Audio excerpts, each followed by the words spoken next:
Hola, buenos dias. This is Kaypacha with the weekly Pele report for March 4th of 2014. Walking on this path and oh, what do I find? A fork in the road. If you've seen previous Pele reports, you will know, obviously, which path I'm going to take. Okay, I have not been down here before. This is a new path. I don't know what lies ahead, but I know that I'm going down. Down. And down is, oh man, look at that tree. We gotta go up a little bit. Catch that tree. Beautiful tree. But I was speaking of down because I'm going down into the valley. Maybe there'll be some water here in the crevice, in the crotch of the mountain. We're looking here at today, this week, this whole time, but specifically on Thursday. Venus at 29 degrees of Capricorn, just about to go into Aquarius, is going to exactly oppose Black Moon Lilith at 29 degrees of Cancer. And they are both going to be squaring the moon's nodes at 29 degrees of Aries and Libra. We have a grand cross involving Venus and Black Moon Lilith, two of the feminine archetypes in astrology. And we really want to be looking then at this whole feminine trip that's going on, yeah? The turning of the ages, the new paradigm, the reemergence of the feminine, the need to be balancing the feminine and the masculine. These are issues that are prevalent and present in all of our lives, men and women. It is not gender specific. So when we think of feminine, and when I think of feminine, we want to feel into the feminine, which is down.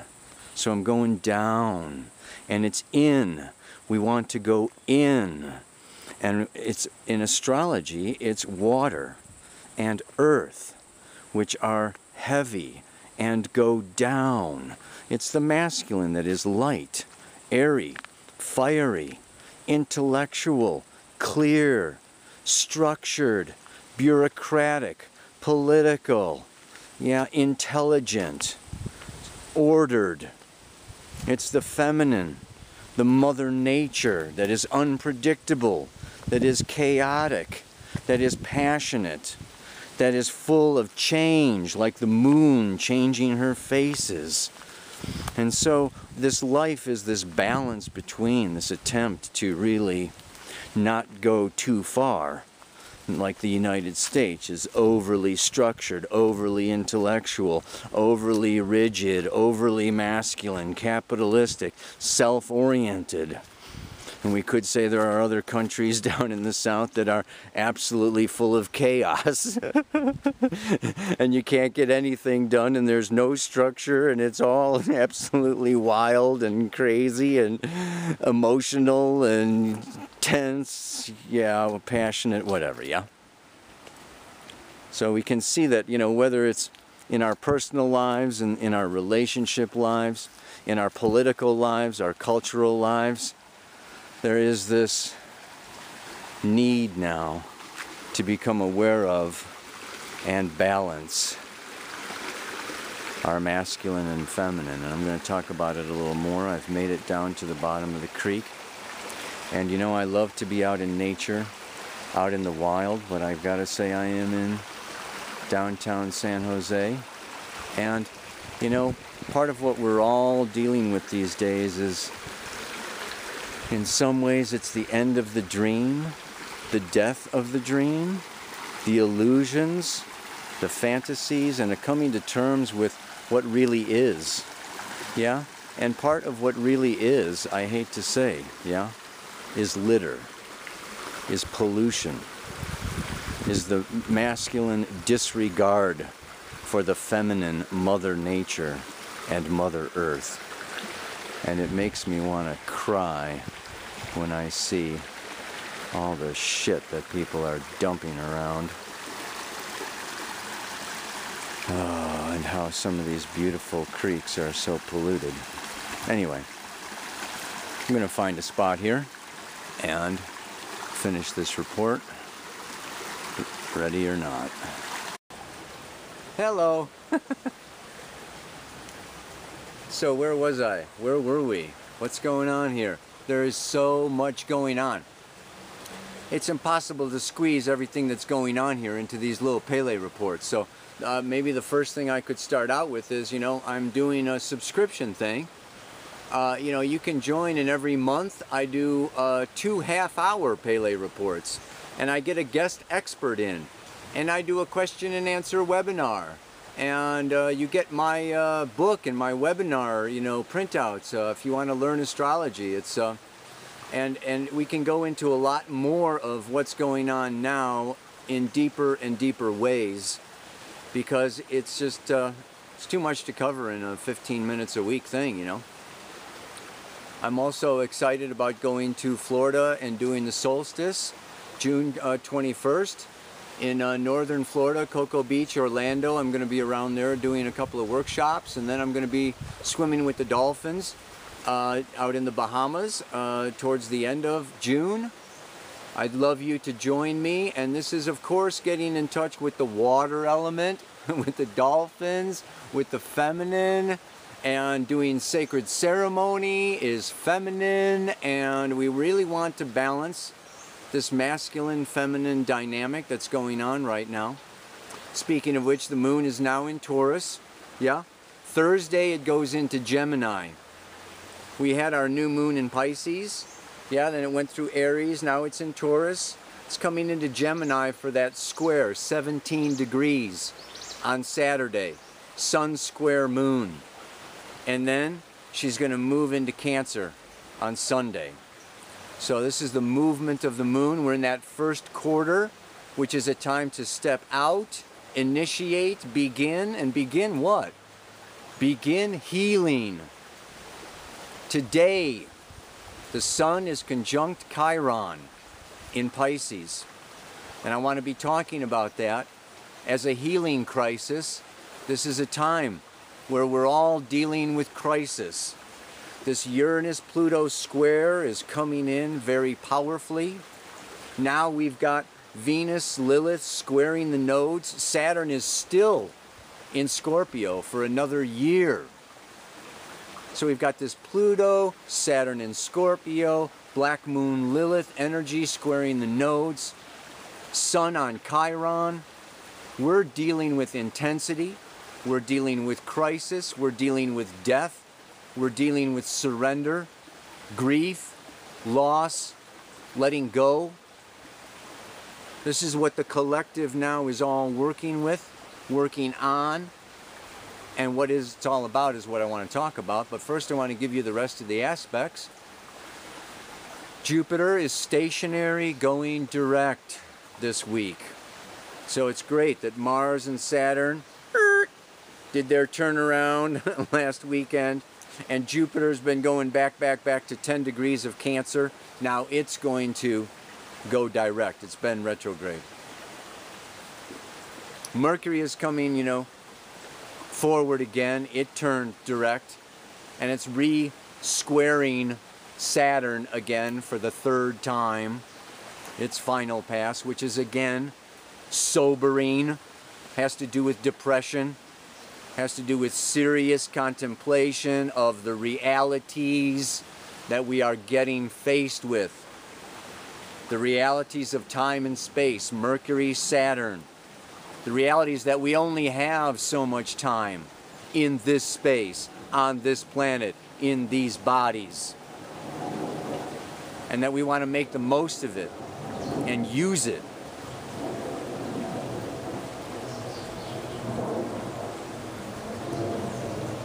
So, in addition to that then, of course, Venus goes into Aquarius.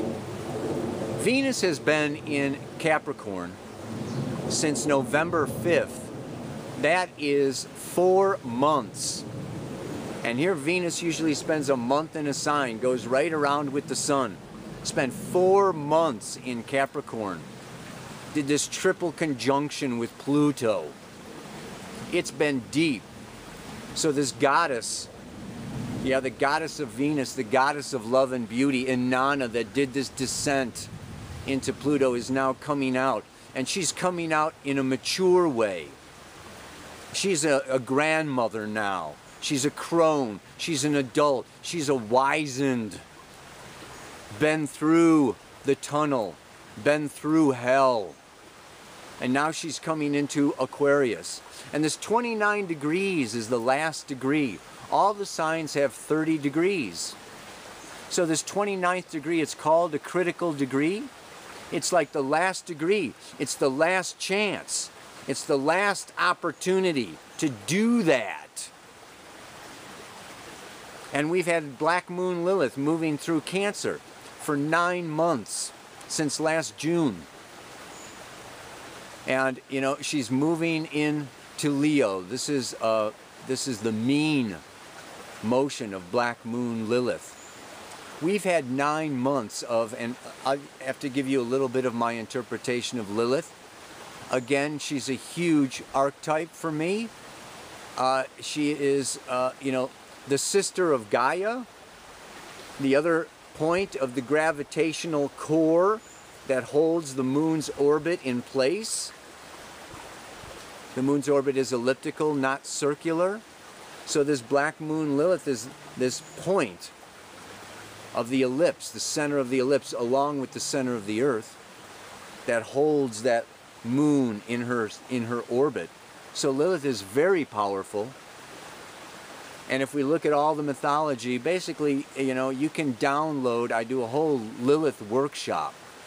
It's 5 hours long. It's on my website. I'm not going to go into it here.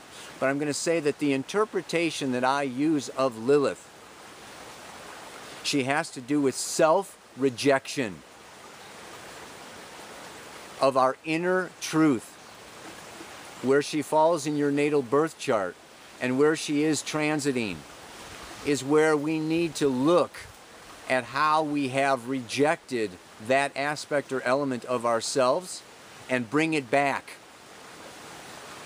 For unconditional self-love, bring back the rejected parts. The last 9 months she's been in Cancer. It's been necessary, hopefully, on our evolutionary path as human beings to get in touch with our inner child, to get in touch with our inner wounds, all that past, our childhood, our relationship with our mother, our grandmother, our family, hereditary stream. Very good time for family constellation work and freeing ourselves from the karma of the family and giving back to our parents their karma and owning our own destiny, our own truth. This is what Lilith through Cancer has been about.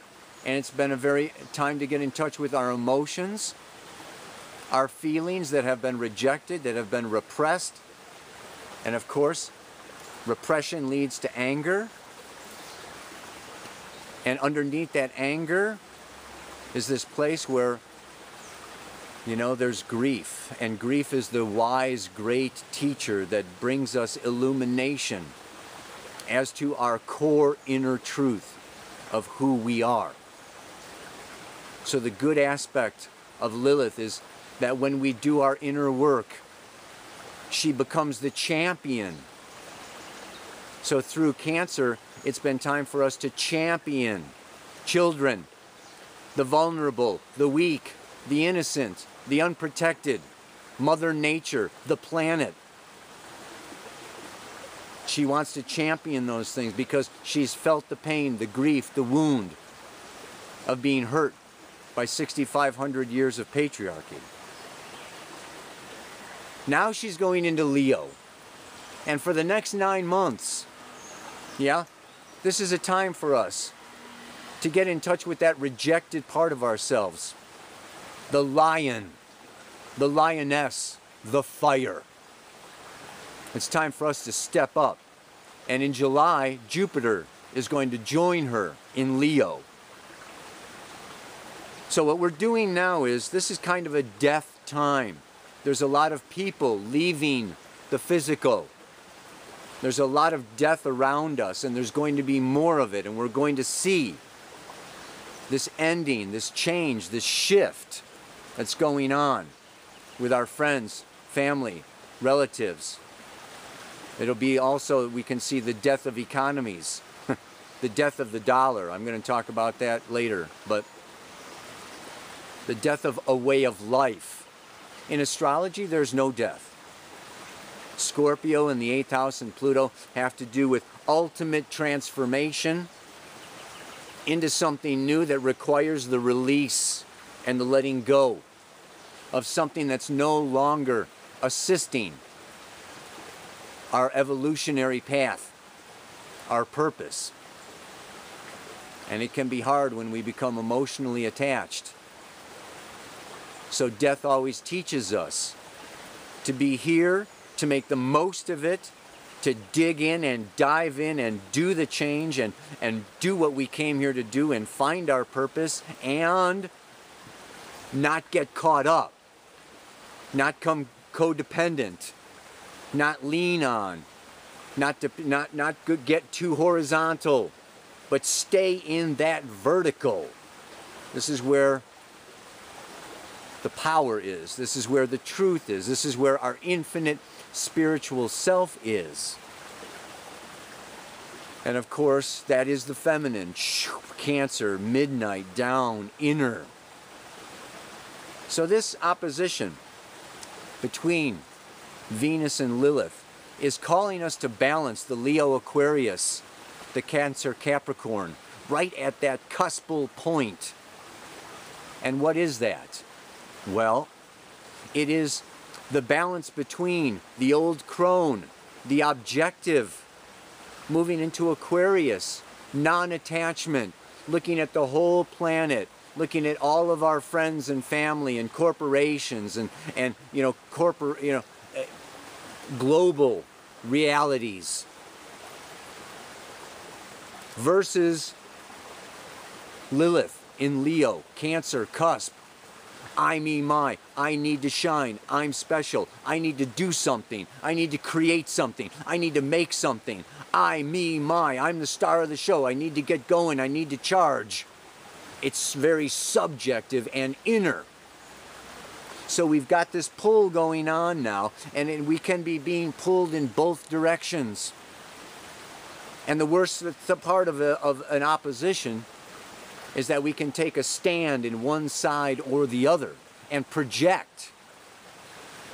So here I'm going to think I'm going to be in Lilith, and I'm going to be the angry me, and I'm not getting my way and my needs met, and this relationship is not fulfilling me, and I'm not feeling creative, and I'm feeling limited, and I can project that Venus in Capricorn Aquarius, that it's the government, it's the other person, it's my relationship, it's that I don't have enough money, it's that holding me back. We can project that outside of ourselves. Or we could be Venus in Capricorn. Yeah, this, Venus in Aquarius. You can't touch me. I'm in my head, Aquarius, Capricorn. I'm the elder, I'm the wise one, I have the answers. I'm looking at the big, wide, broad picture. Sticks and stones may break my bones, but you'll never hurt me. I'm not in my body, I'm not in my feelings, I'm a computer. I'm an analyst, I'm a bookkeeper. I'm just looking at this big picture. No, you didn't hurt my feelings, but I want you to move out. It's just, It's not, don't take it personally, but I'm out of here. I need to liberate, I need to open my third eye. You're in my way of doing that, whatever. Very detached, very unemotional, very inhuman. And the call of the human being then, of course, is to balance these two extremes. And to create a life where we are both serious, Mercury squared Saturn, and we have integrity, and we are authentic, and we are deciding, and we are committing, and we're going to do it, and we're going to make it, and we're practical with our feet on the ground, and we're doing a business plan, and we are inside time. We are here in our feet on planet Earth. We have a schedule. And also, we need to really have time to play, for joy, to relax, to recreate, recreation. And we need to listen to that inner child. And we need to create a balanced life where we're having a good time, and it's not all work, and it's not all serious, and it's not all about the purpose and the future and saving the planet and the new paradigm, and we got to do this workshop and write this book and da da da da da da da da da. It's like, come on. Be a human being. Get into your heart. Get into your heart space. Get into love. Do relationship.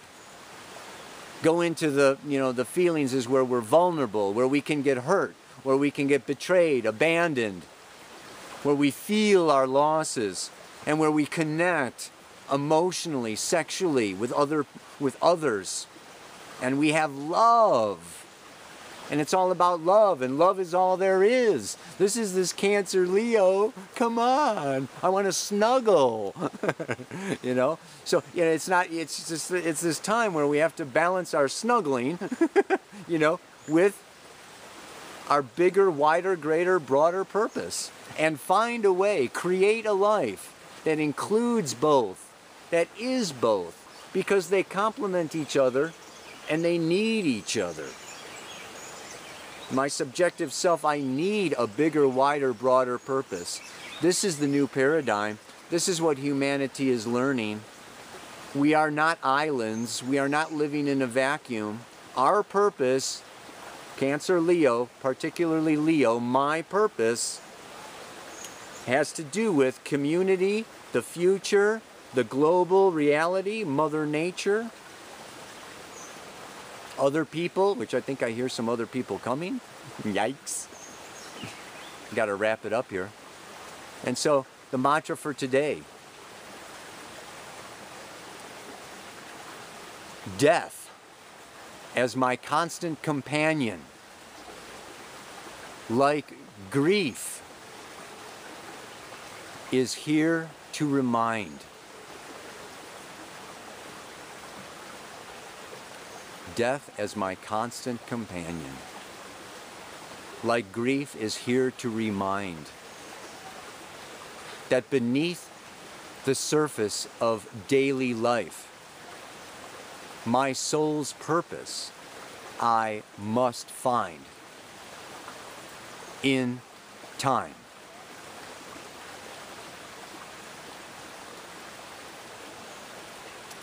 We've got another year of Uranus square Pluto. Mars is now coming back to join this T-square, this grand cross. Jupiter is now going direct, coming back to its opposition with Pluto for that April 23rd grand cross at 13 degrees of cardinal. The stress kills. We're all in stress. We're all in crisis. And crisis and stress push us to find our purpose, to find our priorities, to walk our talk, to find what is most valuable, what is most important, what is most meaningful, and spend our time doing that. The pressure is on, and some souls are just like, you know what? This pressure cooker is too hot. There's going to be a lot of souls that say, you know what? I don't need this. I'm there already, I made it, I'm at peace, or whatever, you know, or I'll come back another time. Because it's like, you know, we're in one of those rooms where the walls are closing. And it's creating what? Diamonds are created under tremendous pressure. So, hang in there and become a diamond. Death as my constant companion, like grief, is here to remind that beneath the surface of daily life, my soul's purpose I must find in time. Namaste, aloha, so much love.